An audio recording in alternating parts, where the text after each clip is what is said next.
We helped this brand go from €0 spent in paid ads to 3.2 million in 2 years with 12.74 ROAS. Let me give you some background about the brand first.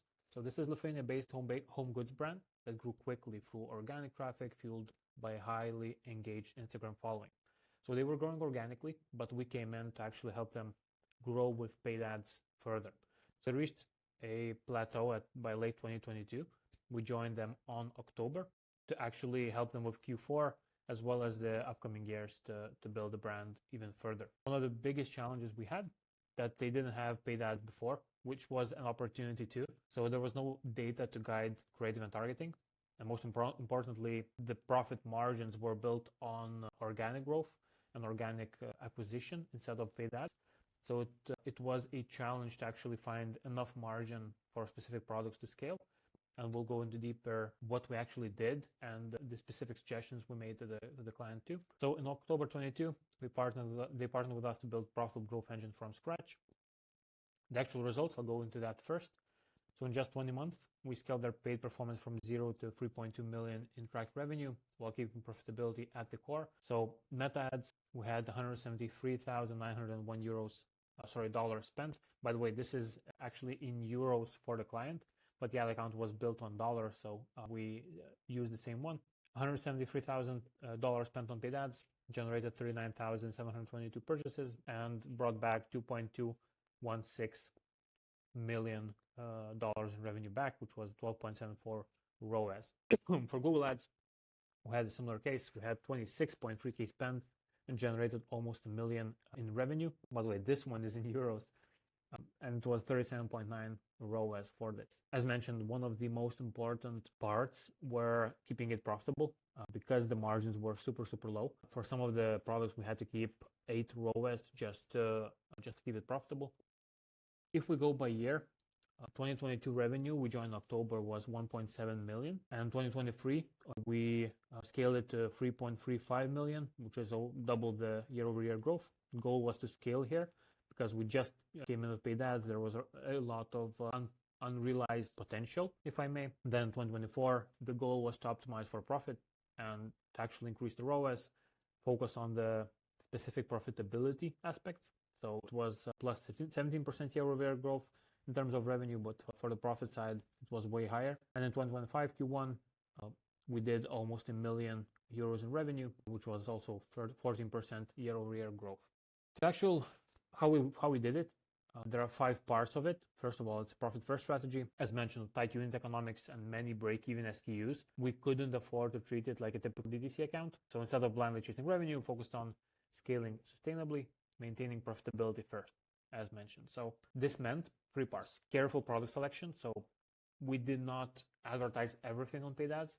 We had to select specific products and specific categories that we want to fully focus on through paid ads. ROAS targets of 8+ on key items just to break even. So some of the items were actually the good ones to actually acquire customers and keep them for a long period of time. So even if it break even on some of the items profit-wise, it was very well for the client over the long term because some of the products were recurring. So having the first order profitability was key for them. So some of the products had 8+ ROAS as a target for a break even. So this was a very hard task to do, but we managed to do it. Then continuous margin analysis behind the scenes. As mentioned, profitability was our focus and having specific categories being more profitable than others. So some of them were used for first order, first customer acquisition, and some other products were for recurring purchases. And the whole strategy was to make it profitable for all purchases. The second part was the Evergreen plus offer-based campaign architecture. So it was mainly 2 key engines. One is Evergreen campaigns. So this was promoting bestsellers. This was targeting specific products that people caught attention on. And this was running all year long. And the second part was monthly promotional campaigns. We had basically every month we had 3 to 4 different campaigns running specifically for promotions. And this helped us sometimes acquire customers on break even, but sometimes we got them profitably got them from the competitors, because in this client most of their products were reselling some providers' products and not actually having their own. So this helped us take some of the market share from the competitors and actually get people to find the store here. And for the discounts and the events, we just took anything. Mother's Day, back to school, regular, you got paid campaigns, like any reason to do a discount, we just used it. So we had, as mentioned, 3, 4, sometimes even more campaigns a month for specific categories, for specific products, for specific reasons. It's just about having something out there and having an offer for people to grasp on. So these monthly offers created urgency and helped convert colder audience while maintaining healthy margins. And the evergreen campaigns were actually generating most of the revenues long term. The promotional campaigns just generated the initial customers. Third is a short one, new landing pages for every promotion. As mentioned, we have multiple promotions every month, but we had a specific category, specific landing page designed to maximize the conversion and support the ad messaging. So the actual promotion ads landed people on the promotional landing page instead of just a product page or just a home page. And that actually helped to have conversion a lot. Number 4 was relentless testing.